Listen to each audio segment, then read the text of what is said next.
Gloria a Dios.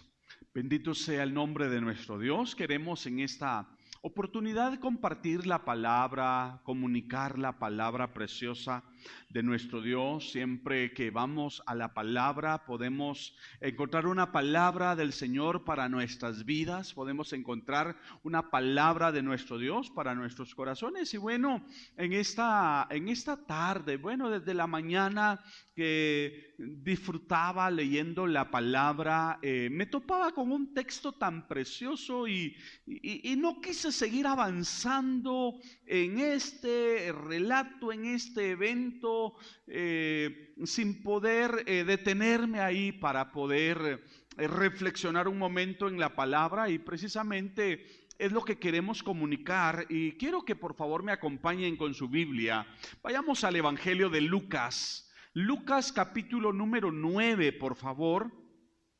Vayamos, por favor, Lucas capítulo número 9.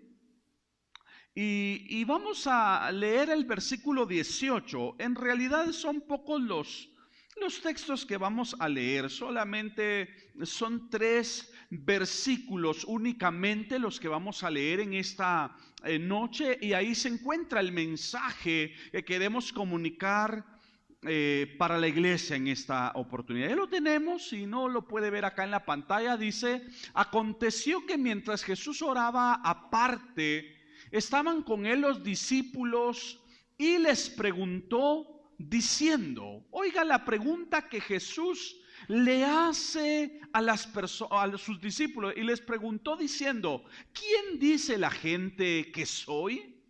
Jesús necesitaba entender y necesitaba conocer acerca de lo que los discípulos podrían haber escuchado sobre los comentarios que se hablaban acerca de él y qué pensaba la gente acerca del Hijo de Dios. Versículo 19, ellos respondieron: bueno, maestro, unos dicen que eres Juan el Bautista. Recordemos que ya para ese momento Juan el Bautista le habían dado muerte.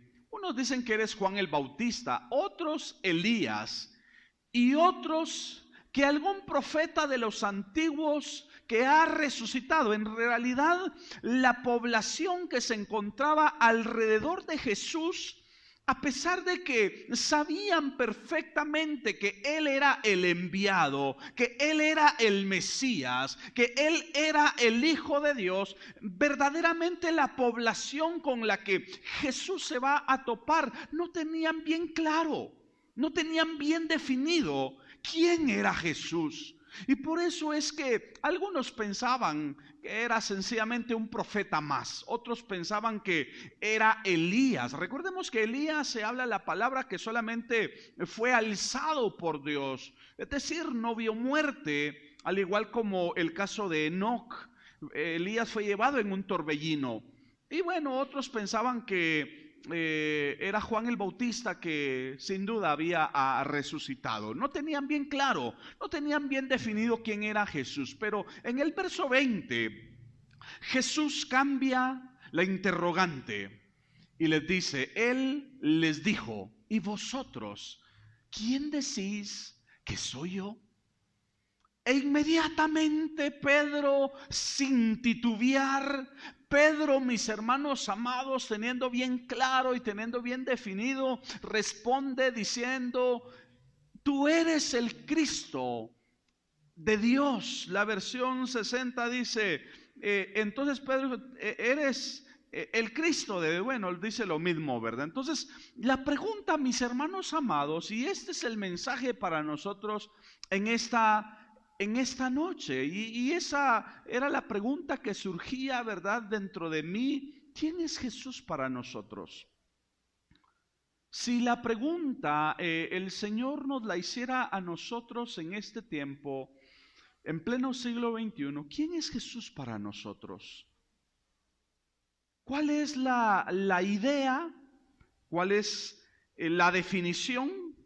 Si se tratara de un concepto, o si se tratara de describir, porque hay algunos que definirían a Jesús a través de un concepto, otros probablemente definirían a Jesús a través de una idea, Otros quizás podríamos definir a Jesús a través de una experiencia, pero la pregunta es, ¿quién es Jesús para nosotros? Porque a nuestro Salvador le interesaba primero saber qué era lo que la gente pensaba acerca de él. Jesús quería conocer y quería explorar, pero era una pregunta, básicamente una pregunta capciosa, era una pregunta intencional. Realmente Jesús quería más que conocer qué era lo que la gente pensaba acerca de él. Básicamente a él eso no era tan fundamental.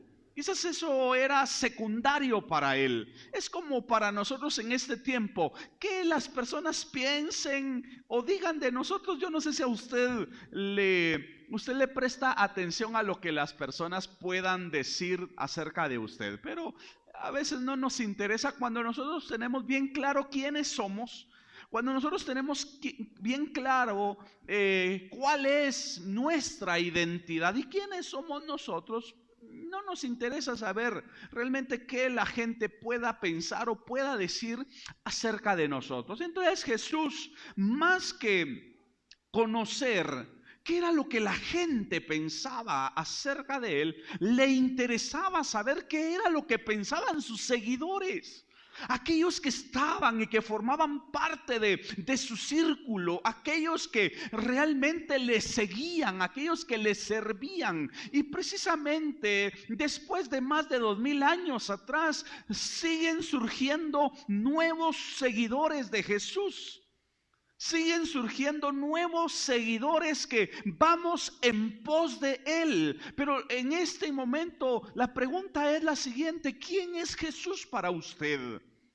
¿Quién es Jesús para usted? Esa es la pregunta. Y yo creo que al igual como al Señor le interesaba saber qué era lo que ellos pensaban acerca del Mesías, acerca del Salvador, qué era lo que sus seguidores pensaban acerca de él, yo creo que en este tiempo al Señor también le interesa saber qué es lo que usted y yo podemos pensar acerca de él. Por eso es impresionante cuando leemos estos 3 versículos que acabamos de leer, porque ahí se resume básicamente una pregunta tan fundamental que básicamente también determina nuestra posición en cuanto a nuestra relación con Dios, o en ese caso con nuestro Salvador. Al hablar acerca de Dios, pues estamos hablando acerca de Jesús.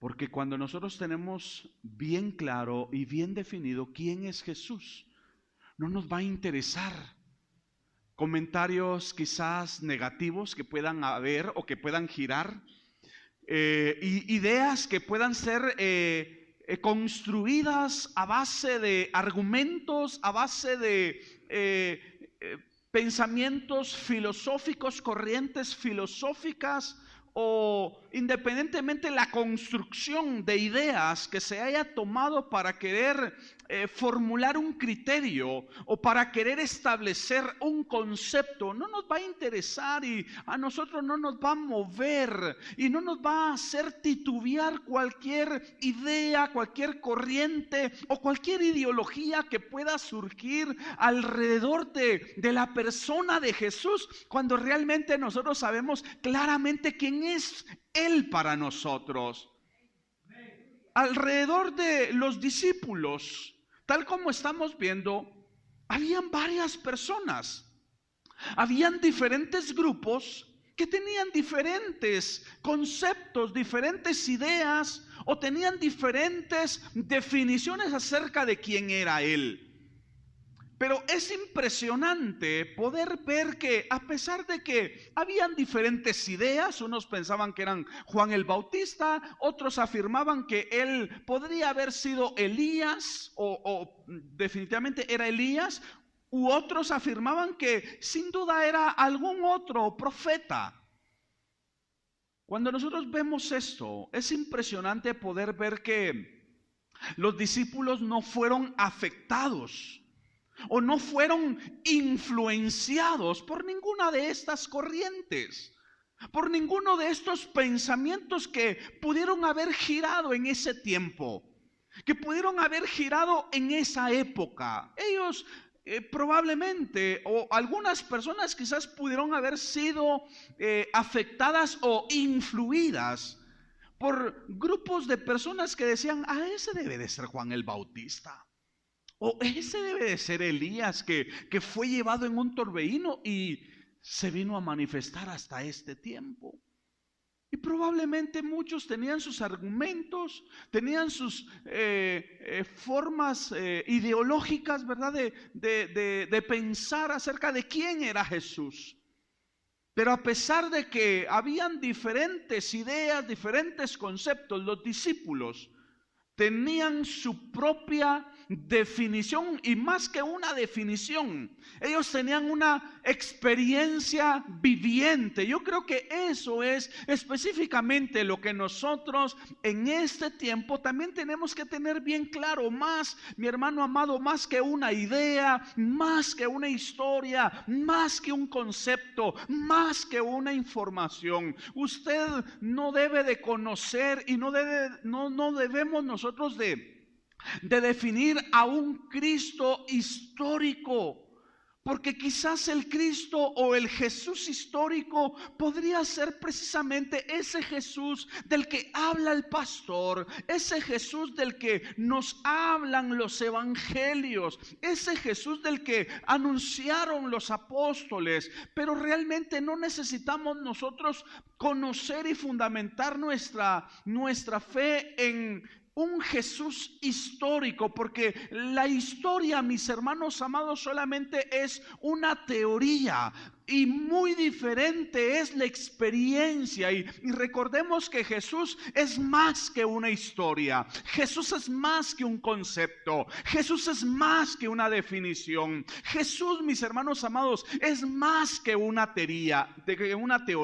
Jesús es una experiencia. Jesús es una vivencia. Él, mis hermanos amados, quiere ser en usted y en mí esa experiencia viviente. Por eso es que llega un punto en nuestras vidas cristianas en donde nosotros necesitamos conocerlo a Él, pero ya no conocerlo como diría Job, ¿verdad? Yo de oídas te había oído, pero ahora, decía Job, mis ojos te ven. Job había logrado experimentar a ese Dios viviente, ya no a través de una historia, porque recordemos que en la antigüedad la forma en que se transmitían los conocimientos era a través de la tradición oral, a través del poderles comunicar de generación a generación a las personas la cultura, la riqueza religiosa que ellos poseían, y se las compartían, se las comunicaban,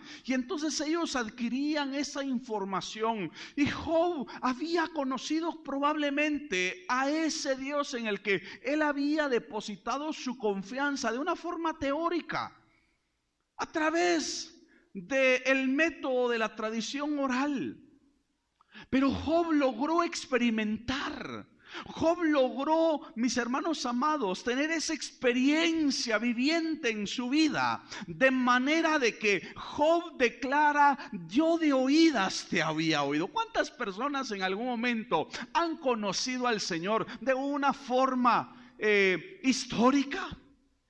¿Cuántos de nosotros quizás en otro tiempo? Yo recuerdo que en otro tiempo yo conocía a Jesús, conocía acerca de Dios a través de una historia, a través de una información, a través de un relato, a través de la comunicación que nos transmitían algo en relación a la Biblia, y conocíamos de Dios a través de lo que en algún momento escuchábamos.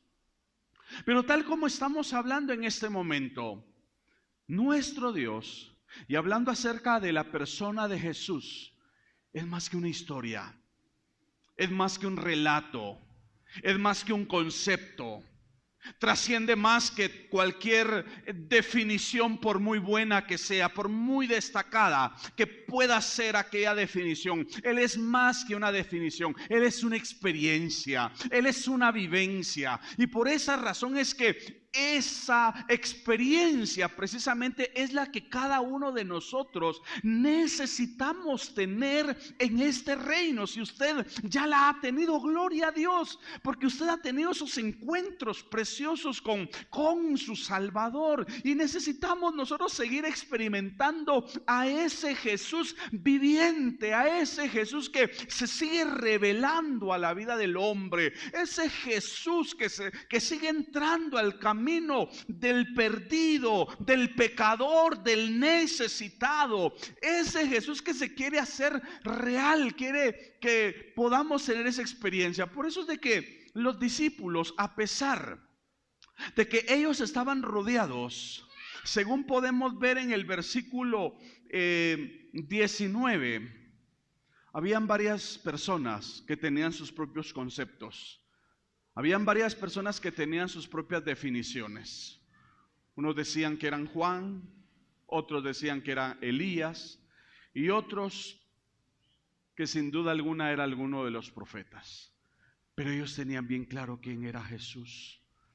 Cuando nosotros nos vamos a encaminar a la historia extrabíblica, podemos ver que en el devenir del tiempo han habido diversos personajes que han cuestionado precisamente la persona de Jesús. Especialmente en el siglo de las luces hubieron grandes hombres que comenzaron a poner en tela de juicio y en tela de duda la persona de Jesús. Algunos de ellos a pretender manchar, por decir así, la imagen del Hijo de Dios, al afirmar que era simplemente una reconstrucción, es decir, era una idea reconstruida de parte de los seguidores de Jesús, pero que realmente era una persona inimaginaria, es decir, alguien que nunca existió, alguien que no fue real, una persona ficticia. Una construcción ficticia de la población cristiana de los primeros siglos. Algunos de ellos comienzan a relatar y a decir que sencillamente fue un hombre extraordinario, pero que todo lo que los evangelios dicen no es real. Por eso es que dentro de ellos entra un personaje que fuertemente habla en torno a lo que son los evangelios, y es un personaje llamado Rudolf Bultmann. Y Rudolf Bultmann dice de que se necesita desmitologizar las escrituras, en especial se necesita desmitologizar los evangelios, porque los evangelios son una construcción de lo que los discípulos querían plasmar o lo que los discípulos querían remachar acerca de lo que era la figura de Jesús, pero que realmente el Jesús que hablan los evangelios no es real. Cuando nosotros leemos estas corrientes y cuando nosotros vemos estas posturas, realmente no nos causa no nos afecta de ningún modo, sino que lo que sí nos causa muchas veces quizás es algún malestar, porque obviamente nos incomoda cuando hay algunas personas que quieren quizás tapar. Imagínense que alguien quiera tapar el sol con un dedo, ¿verdad? Cosa que es imposible. Y entonces dentro de esto, dentro de estas teorías, porque no solamente está Rudolf Bultmann, sino que hay otros personajes que giran en torno al ambiente y al contexto de Rudolf Bultmann, y ellos entonces en el afán de querer reconstruir, porque como ellos vienen y afirman que el Jesús que presentan los evangelios no es el Jesús que existió, y entonces ellos tratan de hacer una reconstrucción del Jesús histórico. Y entonces dentro de la reconstrucción del Jesús histórico comenzaron con la primera búsqueda del Jesús histórico, y en su primer intento de la búsqueda del Jesús histórico, su intento fue fallido. Su intento quedó estorbado, paralizado, porque no lograron avanzar. Luego continuaron con una segunda búsqueda del Jesús histórico. Y la segunda búsqueda también fue estorbada y no lograron concluirla porque se topan que definitivamente lo que los evangelios, aunque cabe resaltar que lo hemos mencionado en otras oportunidades abordando otros temas, los evangelios no son ni presentan una biografía acerca de lo que es Jesús, sino que recordemos que los evangelios precisamente fueron escritos sencillamente porque los testigos oculares los estaban matando y ellos necesitaban tener un testimonio de fe acerca de todos los acontecimientos y acerca de todos los eventos que Jesús había desarrollado dentro de su vida pública en esta tierra. Y entonces los evangelistas comenzaron a escribir los diferentes eventos y los diferentes relatos acerca de Jesús. Nunca se pensó en que estos documentos se iban a canonizar.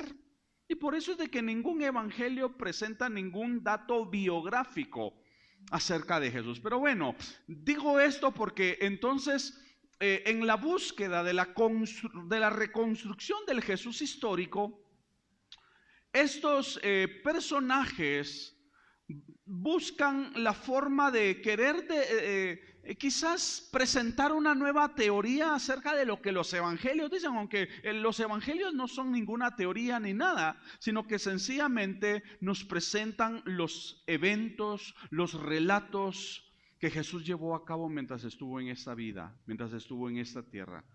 Pero ellos, en el intento de querer reconstruir la vida del Jesús histórico, se topan nuevamente en la segunda búsqueda. Luego falla esa segunda búsqueda, surge la tercera búsqueda del Jesús histórico y ahorita, bueno, no ahorita específicamente, pero más o menos como en el siglo pasado, como para los años 1970s, 80s, por ahí se inició la cuarta búsqueda del Jesús histórico y la cuarta búsqueda nuevamente ha sido fallida, porque todo intento que buscan para querer reconstruir y presentar una historia, un relato, una teoría que vaya en contra de lo que los evangelios dicen, siempre ha sido fallida, siempre ha fracasado, porque la cuestión es muy intencional de parte de ellos. Sencillamente lo que ellos buscan es querer presentar un Jesús que pueda contradecir o pueda contrarrestar lo que las escrituras dicen. Por eso, mis hermanos amados, es que también nosotros en este tiempo, en pleno siglo XXI, podemos toparnos al igual como los discípulos. Yo no sé si usted en algún momento, en aspectos quizás de relaciones, amistades, conversaciones, en algún momento usted se ha topado con alguna persona que pueda tener una idea completamente diferente a la que usted tiene acerca de su Dios o acerca de su Salvador. En algún momento nos topamos con personas que tienen ideologías, pensamientos completamente diferentes y por supuesto difieren totalmente lo que las escrituras dicen. El hecho, mis hermanos, que en algún momento nosotros podamos toparnos con escépticos, con ateos, sí, con agnósticos o con cualquier otra corriente religiosa, mis hermanos amados, eso no implica o de ninguna manera va a hacer que nosotros podamos dudar de lo que creemos. Y más de lo que creemos, lo que hemos experimentado. Los discípulos, alrededor de ellos, giraban diferentes grupos que tenían diversas ideas de quién era Jesús para ellos. El hecho de que habían diferentes grupos que tenían ideas diversas no representó de ningún modo que los discípulos, que los seguidores de Jesús pudieran inclinarse acerca de ciertas corrientes, acerca de ciertos grupos que que quizás porque eran numerosos, por esa razón ellos se iban a inclinar por ellos. No, ellos tenían sus propias convicciones, al igual como cada uno de nosotros en ese tiempo. Yo creo que cada uno de nosotros tenemos nuestras propias convicciones. Por eso Jesús le pregunta a los discípulos, dice, ¿y vosotros quién decís que soy yo? ¿Quién decís que soy yo? Y por eso es que el apóstol Pedro, mis hermanos, sin titubear, sin cuestionar, mis hermanos, sin poderlo pensar o sin poderse quedar callado, porque hay personas que en algún momento cuando les hacen alguna pregunta retórica, se quedan paralizados, se quedan por un momento pensando y madurando qué van a responder, qué van a decir. Pedro, sin titubear, responde diciendo, tú eres el Cristo de Dios, tú eres el Cristo de Dios. Por eso es que nosotros en este tiempo, mis hermanos amados, tenemos que tener bien definido, bien claro quién es Jesús para nosotros. A lo largo de la historia, tal como se lo decía entonces, se ha presentado una serie de argumentos, una serie de reconstrucciones, de ideas, de corrientes filosóficas. Y cada disciplina, si es la ciencia, si es desde el perfil social, si es desde la postura propiamente pedagógica, o si es desde la postura propiamente religiosa, todos en algún momento responden y quieren dar a conocer quién es Jesús para ellos. Y desde la ciencia, por supuesto, ellos van a tener sus propios argumentos y van a tener sus propias convicciones y sus propias definiciones, y es probable porque recordemos que el tema no solamente de nuestro Dios, sino también de nuestro Salvador Jesucristo, no es una cuestión que pueda ser elaborada a través de un laboratorio. Porque hay algunos que por esa razón niegan precisamente la existencia de Dios, y aunque cuando encontramos el término de existencia, ahí ya nos metemos a problemas, porque Dios no existe, Él es. En Él, nosotros somos seres existentes, porque todo lo que existe tiene un inicio y tiene un final. En el caso de Él es totalmente diferente, ¿sí?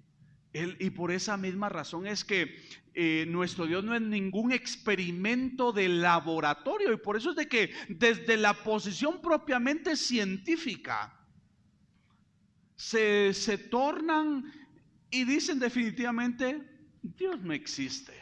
Y ahí surge entonces la cuestión propiamente y surge lo que es el ateísmo, porque ellos no creen en lo que la Escritura dice, porque definitivamente la Biblia no es ningún objeto para poderlo someter a una cuestión de laboratorio. No es posible poder someterla a una cuestión científica. Por eso le decía que a lo largo de la historia se han presentado diversas series de pensamientos, ¿sí? Diversas series de cuestionamientos, y cada una de las diferentes áreas o las diferentes disciplinas tienen su propia forma de definir quién es Jesús. Pero independientemente qué piense la ciencia de quién es Jesús, independientemente de qué piensen mis hermanos, las ciencias sociales, o independientemente qué piensen otros movimientos religiosos acerca de quién es Jesús, aquí lo que interesa y aquí lo que nos importa a nosotros es qué es lo que usted piensa acerca de quién es Jesús para usted. No sé si me estoy dando a entender en esta noche. Aquí lo que nos interesa saber, porque no nos interesa saber si en algún momento usted puede informarse qué piensa la ciencia acerca de Jesús, enhorabuena, pero no permita que su fe pueda ser basada, o su postura pueda ser basada en argumentos que en algún momento puedan negar, porque sencillamente Jesús no es ningún objeto de laboratorio, o nuestro Dios no es ningún objeto de laboratorio para poder ser procesado y por esa razón es que lo vayan a negar. Entonces yo no voy a basar mi fe por lo que digan unos o por eso estamos en este texto y estamos frente a este escenario, porque creo que nosotros en pleno siglo XXI, al igual como los discípulos, nos encontramos frente a la misma situación. Hoy nosotros tenemos diferentes corrientes que pueden tener sus propias ideas, que pueden tener sus propios conceptos y pueden tener sus propias teorías acerca de quién es Jesús. Y por esa razón es que con urgencia cada uno de nosotros como población cristiana necesitamos tener esas experiencias, esas vivencias con nuestro Dios, con nuestro Salvador, porque tal como se lo decía al inicio, Jesús más que una teoría, más que un concepto, más que una historia, más que un relato, Él es una experiencia, y esa experiencia es la que cada uno de nosotros necesitamos tener, por supuesto, y esa experiencia entonces va a venir a reafirmar lo que las Escrituras dicen. Y nosotros entonces, al igual como los diversos personajes que encontramos en las Escrituras, que tuvieron a bien el poder tener esos encuentros maravillosos, como por ejemplo, hubo un apóstol Pablo, hubo un Pablo que perseguía a la iglesia, perseguía a los cristianos. ¿Consideraba a Pablo que el movimiento cristiano era una herejía? Porque realmente el cristianismo surgió como una herejía, ¿sí? A los ojos del judaísmo, el cristianismo era una herejía. Y entonces el apóstol Pablo, al igual que los judíos, comenzaron a perseguir a ese movimiento herético, sin saber ellos que precisamente era el mover de Dios. Por eso es que el rey Herodes, de una forma sabia y prudente, les dice a los judíos: mejor dejemos este asunto en las manos de Dios, porque si esta obra, dice el rey Herodes, si esta obra es de los hombres, se va a desvanecer. Pero si esta obra es de Dios, no vaya a ser que nosotros, como dice en el libro de los Hechos, no vaya a ser que nosotros nos encontremos, no sé si dice ahí peleando, si ahí me confirman, no sé si dice ahí peleando o enfrentándonos con Dios mismo. Entonces el rey Herodes, ahí está, dice 5:8 del libro de Hechos, dice: y ahora os digo, apartaos de estos hombres y dejadlos. Porque si este consejo o esta obra, oiga esto, es de los hombres, se desvanecerá. Pero dice el verso 39, mas si es de Dios, no la podréis destruir. No seáis tal vez hallados luchando contra Dios, oiga. Y entonces precisamente esa era la obra que estaba haciendo el apóstol Pablo. El apóstol Pablo estaba persiguiendo a Dios mismo. Por eso es que el Señor se le manifiesta a Saulo de Tarso y le dice: Saulo, Saulo, ¿por qué me persigues? Dura cosa te es dar coces contra el aguijón. Pablo no sabía que él, al perseguir a los cristianos, estaba persiguiendo a Dios, pero el punto no es tanto ese, sino que el punto, por lo que lo estoy mencionando, es que el Señor mismo se manifestó, se tornó en una experiencia, en una vivencia en la vida del apóstol Pablo. Y esa misma experiencia es la que el Señor quiere tener con cada uno de nosotros, en donde Él quiere entrar a su camino, en donde Él quiere entrar a mi camino, en donde Él quiere darse a conocer, en donde Él quiere que usted le conozca más, mis hermanos amados, que un concepto, más que una historia, más que un relato, más que cualquier argumento. Él desea que nosotros le podamos conocer como una experiencia viviente. Y por eso es que cuando nosotros comenzamos a ver el mensaje que el apóstol Pablo comienza a dar acerca de lo que es Jesús, él comienza a basar su fe en base a su experiencia. En base, cuando nosotros vamos a las cartas del apóstol Pablo, notaremos que entonces el apóstol Pablo comienza a compartir, a comunicar. Comienza el apóstol Pablo a socializar esa experiencia, esa vivencia que él tuvo allá camino a Damasco. El apóstol Pablo comienza a comunicar esa experiencia. Porque es algo, mis hermanos amados, que muchas veces no lo podemos describir a través de palabras, ¿sí? Porque son las cosas inefables de Dios. Lo inefable de Dios que muchas veces nosotros lo podemos experimentar, pero que es difícil de poderlo describir. Pero cuando nosotros hemos tenido esas experiencias sobrenaturales con Dios, entonces es difícil que a usted y a mí nos quieran cambiar de opinión con algún argumento, con alguna teoría, con alguna filosofía, con alguna postura, con alguna reconstrucción de ideas. Es difícil que a nosotros nos puedan, mis hermanos amados, hacer titubear o cambiar de parecer cuando nosotros hemos tenido una experiencia viviente de lo que realmente es Jesús. Por eso a Jesús le interesaba saber qué era lo que los discípulos pensaban acerca de él. Él quería saber si los discípulos seguían alguna de las corrientes que habían en aquel tiempo, que habían en aquella época, porque Jesús sabía perfectamente qué se decía de él. Recordemos, yo no sé cómo estamos de tiempo, yo no sé si todavía tengo tiempo, pero 8 y bueno, todavía tengo media hora. No, ya vamos a ir terminando. Pero los discípulos, recordemos que en tiempos de Jesús habían varios personajes que tenían diferentes ideas, como por ejemplo el grupo religioso de los celotes.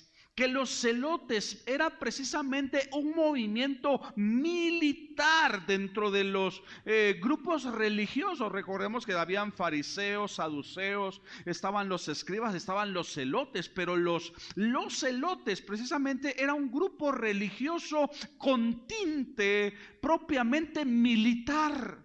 Y estos celotes precisamente esperaban a un Cristo, a un Mesías revolucionario, alguien que viniera, mis hermanos amados, a armar una revolución, a armar un movimiento político en contra del imperio romano y de esa forma ellos poderse liberar de la esclavitud de los romanos. Y ellos tenían esa idea de quién era el Mesías.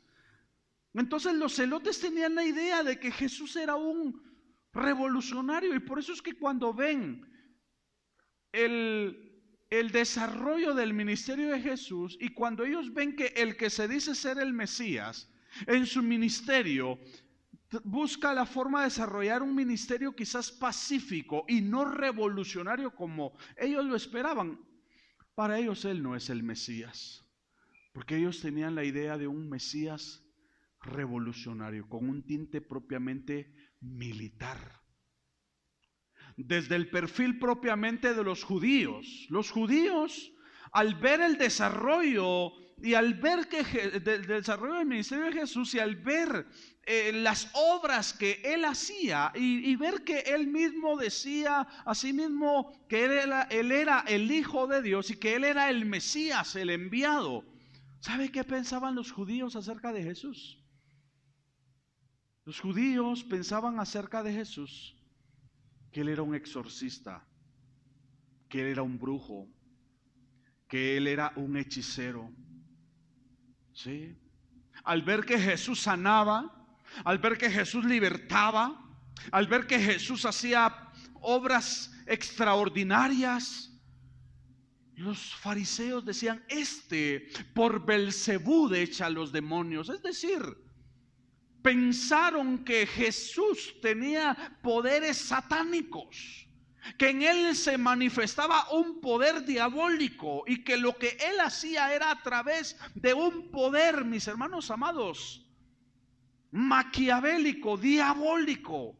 Y por esa razón es que ellos decían: este es un exorcista, este es un brujo, este es un hechicero. No lo miraban. Por eso hay diversas concepciones acerca de quién era Jesús. Para los celotes, quizás querían y deseaban un militar, un revolucionario. Los fariseos veían en Jesús un exorcista, un brujo, un hechicero, alguien que practicaba sin duda la magia. Para diversas personas, como ya lo vimos en el versículo 19, era un profeta más. No se atrevían a ver más allá de un movimiento profético, no se atrevieron a verle como el Salvador del mundo, como el Mesías, como el enviado, sino que sencillamente se delimitaron a ver a un profeta más, a un hombre usado por Dios, a un hombre que había un mover de Dios en él, pero no se atrevieron a ver más allá. No se atrevieron a verle y a considerarle como el Mesías, como el Hijo de Dios, como el Salvador del mundo. Sencillamente, la gente de esa época se atrevió a ver en Jesús un profeta nada más. Hay diversas ideas, hay diversas concepciones de las personas que estamos viendo, pero la diferencia es que los discípulos marcan la pauta y hacen la diferencia en medio de todos los diversos grupos que se encontraban. Ellos se atrevieron a no ver sencillamente a un profeta, no se atrevieron a ver a alguien que había sido enviado o ungido por Dios. Ellos se atrevieron a ver y a creer que realmente Él era el Hijo de Dios, que verdaderamente Él era el Mesías, que verdaderamente Él era el Salvador del mundo. Y la pregunta es: ¿usted quién piensa que es Jesús? ¿Quién dice usted que es Jesús para usted en este tiempo? ¿Quién es Jesús para nosotros en este tiempo? ¿Qué representa Él para nosotros? Eso es lo que interesa y eso es lo que importa en este tiempo, que nosotros podamos tener bien claro. No importa qué piense el vecino, no importa qué piense el compañero de trabajo, no importa qué piense determinado movimiento religioso, es qué pensamos nosotros. Es qué es lo que Jesús representa para nosotros. Y por eso es que me interesa comunicarle esta palabra a usted, hermanito amado, que me escucha, porque necesitamos nosotros tener bien claro quién es Jesús en este tiempo. Los discípulos, y en especial el apóstol Pedro, sin titubear, sin tambalear, sin decir: bueno, Señor, unos dicen esto, aquellos dicen lo otro y aquellos, y Señor, la verdad es de que estamos confundidos. No, en los discípulos no había ninguna confusión. En ellos no había ningún tipo de confusión. Ellos estaban bien claros en quién era Jesús para ellos. Por eso, mi hermano amado, no permita que ningún movimiento, ninguna corriente, ninguna teoría, ninguna concepción, ni nada que pueda girar alrededor nuestro le haga mover o dudar de su fe, de dudar en sus credos, en dudar en lo que usted cree, sino que usted tenga bien claro quién es Jesús para usted. Y sobre todo, yo le invito para que leamos siempre los evangelios. Leamos los evangelios y no importa qué puedan decir algunas teorías acerca de lo que en algún momento quieren, porque algunas teorías quieren negar acerca de la persona de Jesús. Pero no importa si en algún momento quieren negar la persona de Jesús, si quieren reconstruir una nueva historia, nosotros seguiremos creyendo en ese Salvador maravilloso. Por eso, como diría, bueno, este canto precioso de Marcos Witt, aunque creo que es alguien más que lo canta, ¿verdad? Creo en ti, aunque otros te nieguen, yo creo en el Señor. Yo creo en Él. No importa si otros se atreven a pensar otras cosas, yo creo en Él. Y el hecho de que otros lo nieguen o el hecho de que otros afirmen otras cosas, yo no voy a cuestionar mi fe en el Señor y no voy a cuestionar lo que la Escritura dice, porque lo que la Escritura dice ha sido inspirado por Dios. La Biblia no fue escrita por voluntad humana, sino que fue escrita por voluntad divina, y por esa razón es que nosotros basamos nuestra fe en lo que las Escrituras dicen. ¿Cuántos bendecimos al Señor en esta noche? Bendito sea nuestro Dios. Vamos a orar, le vamos a dar gracias al Señor por su palabra. Padre, te damos muchas gracias. Gracias porque un día te hiciste una experiencia viviente, una experiencia real en nuestras vidas. Gracias, Señor, porque un día nosotros te experimentamos, te conocimos, no como una información, no como un relato, no como una historia, sino que te conocimos a través de una experiencia viviente. Gracias por haber entrado a nuestras vidas. Gracias por haber entrado a nuestro camino. Gracias, Señor amado, por haberte manifestado en nosotros y nosotros haberte conocido. Tú has sido la experiencia más maravillosa que hemos tenido en esta vida. Gracias, Señor, por haberte hecho presente en nuestras vidas, en nuestros corazones. Y hoy queremos pedirte, Señor, que te sigas manifestando, sigas entrando en aquellos hogares, en aquellas familias, en aquellas personas, en aquellos hombres, en aquellas mujeres que aún no te conocen, aquellos que dudan de ti, aquellos que niegan, Señor amado, que tú eres real. Señor, manifiéstate a sus vidas, manifiéstate como esa experiencia viviente, como esa experiencia que cada uno de nosotros tuvimos en esta vida para la gloria de tu nombre. Gracias, Señor, porque quitaste la venda que había en nuestra mente, quitaste la venda que había en nuestros ojos, Señor, y ahora la luz de Jesús ha resplandecido en nuestras vidas, ha resplandecido en nuestros corazones, y por eso te alabamos, por eso te exaltamos con todo nuestro corazón, y queremos seguir fieles a ti hasta la muerte. Queremos seguir siendo fieles a ti hasta que tú vengas para la gloria tuya. Te damos gracias por tu palabra. Gracias porque en esta oportunidad hemos disfrutado el haberte conocido, el haber tenido esa experiencia hace muchos años atrás contigo. Bendito sea tu nombre, Padre, desde ahora y para siempre. Amén, Señor. Y amén.